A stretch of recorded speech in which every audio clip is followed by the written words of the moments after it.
Abandoned by Guy De Maupassant. I really think you must be mad, my dear, to go for a country walk in such weather as this. You have had some very strange notions for the last 2 months. You drag me to the seaside in spite of myself, when you have never once had such a whim during all the 44 years that we have been married. You chose Fécamp, which is a very dull town, without consulting me in the matter, and now you are seized with such a rage for walking, you who hardly ever stir out on foot, that you want to take a country walk on the hottest day of the year. Ask d'Apreval to go with you, as he is ready to gratify all your whims. As for me, I am going back to have a nap." Madame de Cadour turned to her old friend and said, "Will you come with me, Monsieur d'Apreval?"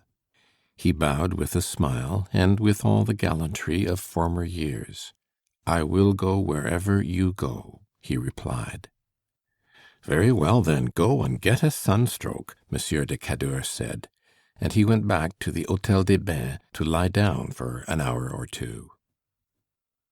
As soon as they were alone, the old lady and her old companion set off, and she said to him in a low voice, squeezing his hand, "At last, at last!"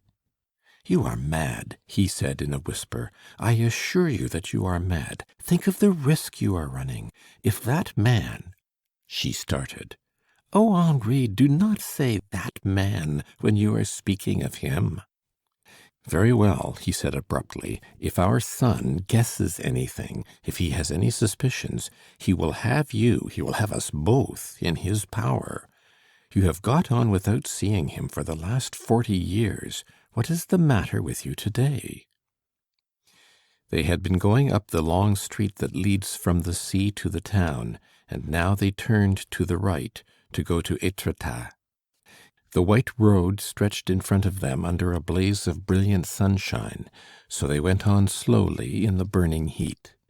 She had taken her old friend's arm, and was looking straight in front of her, with a fixed and haunted gaze, and at last she said, "And so you have not seen him again either?" "No, never." "Is it possible?"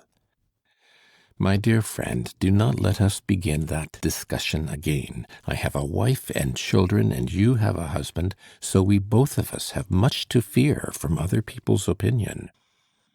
She did not reply. She was thinking of her long past youth, and of many sad things that had occurred. How well she recalled all the details of their early friendship. His smiles, the way he used to linger in order to watch her until she was indoors. What happy days they were, the only really delicious days she had ever enjoyed, and how quickly they were over. And then her discovery of the penalty she paid. What anguish! Of that journey to the south, that long journey, her sufferings, her constant terror, that secluded life in the small, solitary house on the shores of the Mediterranean, at the bottom of a garden, which she did not venture to leave. How well she remembered those long days which she spent lying under an orange tree, looking up at the round red fruit amid the green leaves. How she used to long to go out as far as the sea, whose fresh breezes came to her over the wall, and whose small waves she could hear lapping on the beach. She dreamed of its immense blue expanse sparkling under the sun, with the white sails of the small vessels and a mountain on the horizon. But she did not dare to go outside the gate. Suppose anybody had recognized her? And those days of waiting, those last days of misery and expectation, the impending suffering, and then that terrible night, what misery she had endured, and what a night it was! How she had groaned and screamed! She could still see the pale face of her lover, who kissed her hand every moment, and the clean-shaven face of the doctor and the nurse's white cap.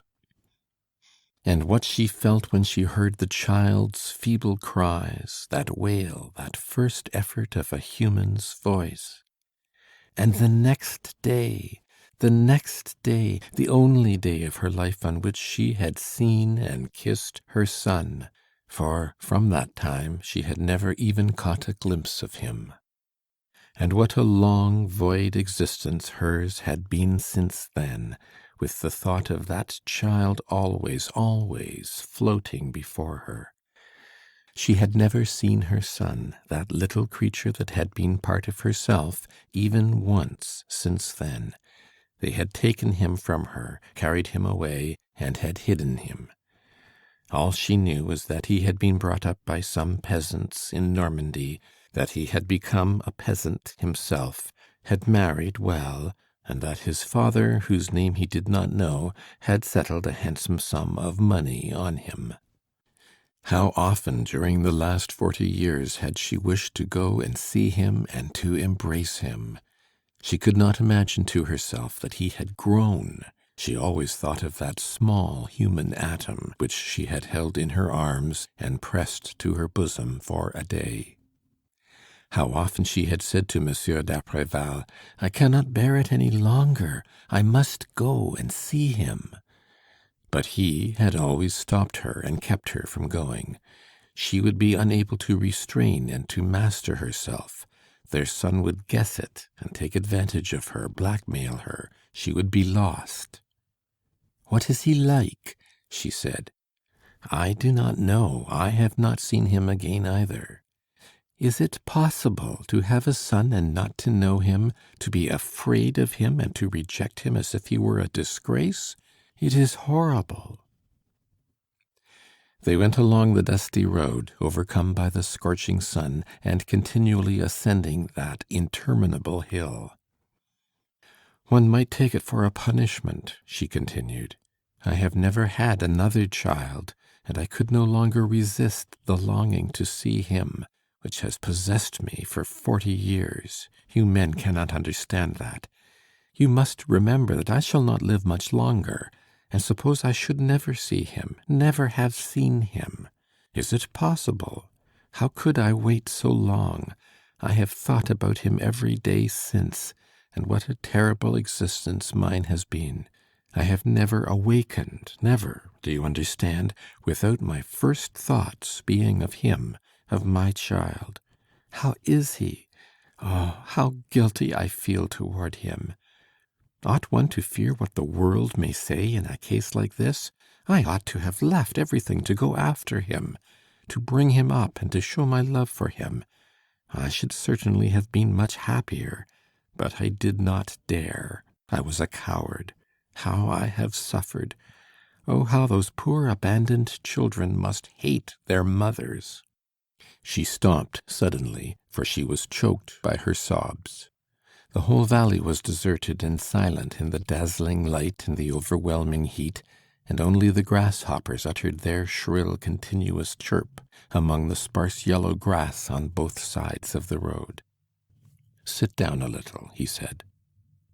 She allowed herself to be led to the side of the ditch, and sank down with her face in her hands. Her white hair, which hung in curls on both sides of her face, had become tangled. She wept, overcome by profound grief, while he stood facing her, uneasy and not knowing what to say, and he merely murmured, "Come, take courage." She got up.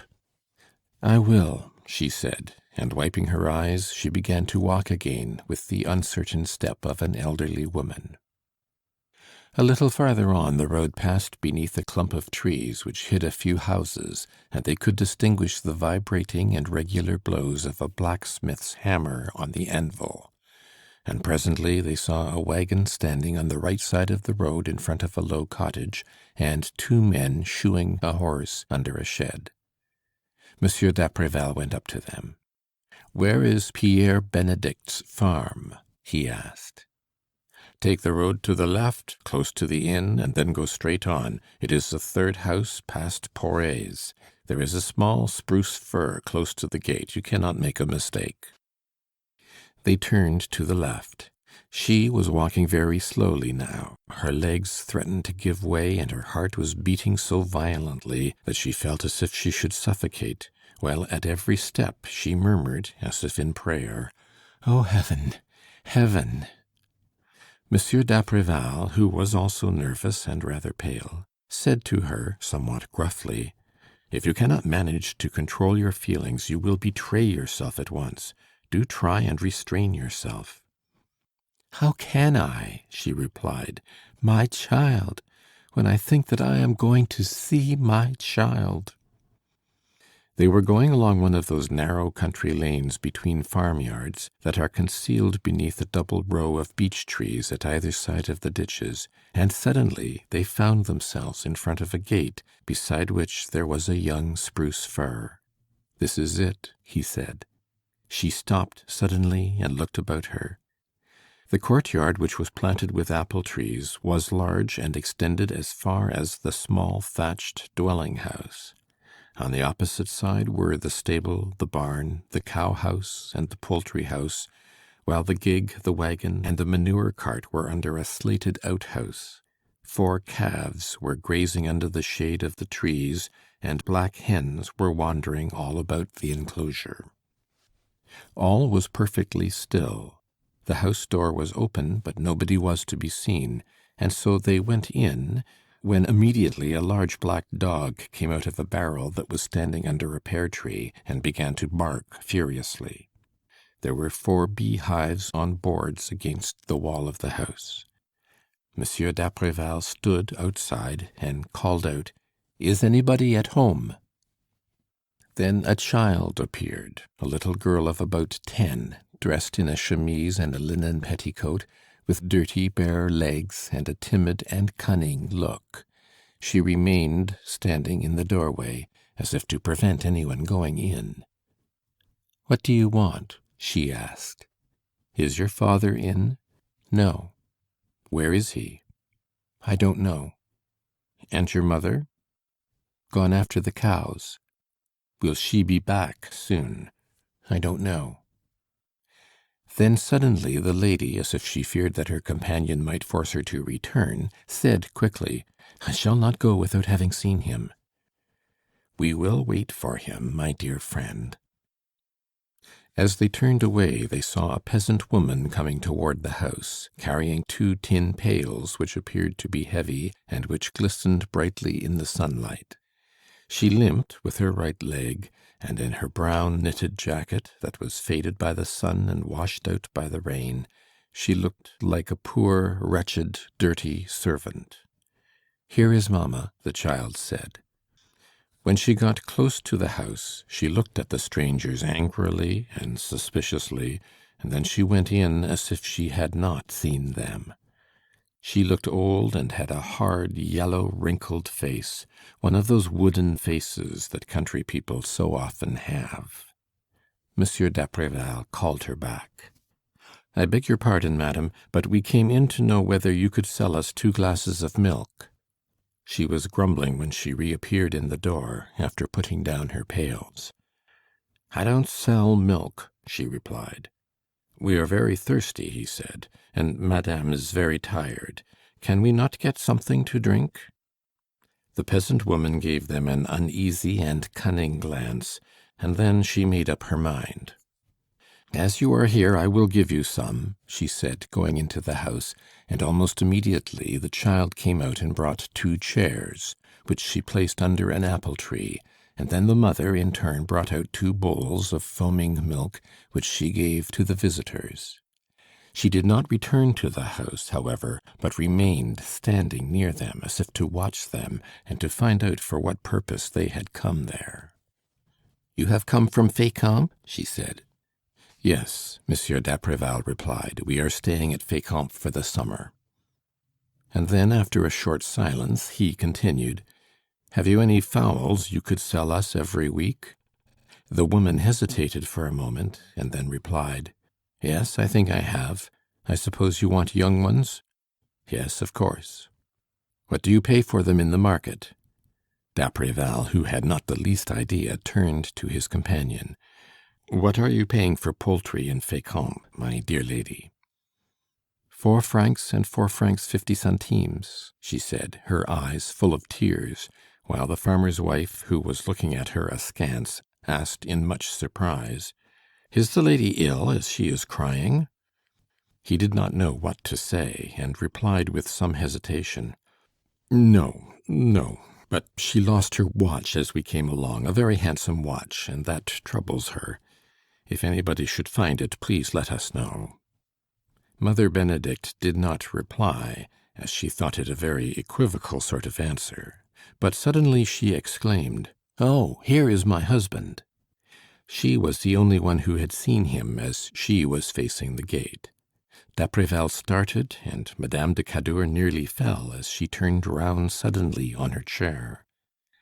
A man, bent nearly double and out of breath, stood there, 10 yards from them, dragging a cow at the end of a rope. Without taking any notice of the visitors, he said, "Confound it, what a brute!" And he went past them and disappeared in the cow-house. Her tears had dried quickly as she sat there startled, without a word, and with the one thought in her mind, that this was her son. And d'Apreval, whom the same thought had struck very unpleasantly, said in an agitated voice, "Is this Monsieur Benedict?" "Who told you his name?" the wife asked, still rather suspiciously. "The blacksmith at the corner of the high road," he replied, and then they were all silent, with their eyes fixed on the door of the cow-house, which formed a sort of black hole in the wall of the building. Nothing could be seen inside, but they heard a vague noise, movements and footsteps, and the sound of hoofs, which were deadened by the straw on the floor, and soon the man reappeared in the door, wiping his forehead, and came toward the house with long, slow strides. He passed the strangers without seeming to notice them, and said to his wife, "Go and draw me a jug of cider. I'm very thirsty." Then he went back into the house, while his wife went into the cellar and left the two Parisians alone.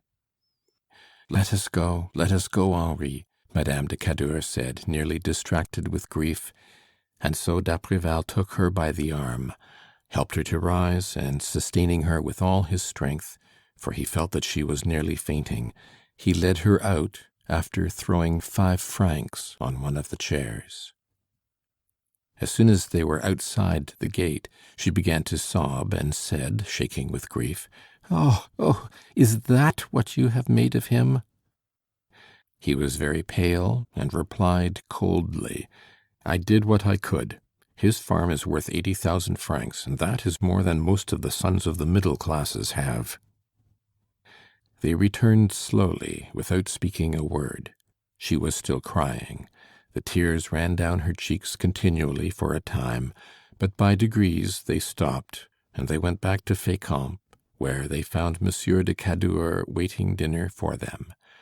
As soon as he saw them, he began to laugh, and exclaimed, "So my wife has had a sunstroke, and I am very glad of it. I really think she has lost her head for some time past." Neither of them replied, and when the husband asked them, rubbing his hands, "Well, I hope that at least you have had a pleasant walk," Monsieur d'Apreval replied, "A delightful walk, I assure you. Perfectly delightful." End of Abandoned by Guy de Maupassant.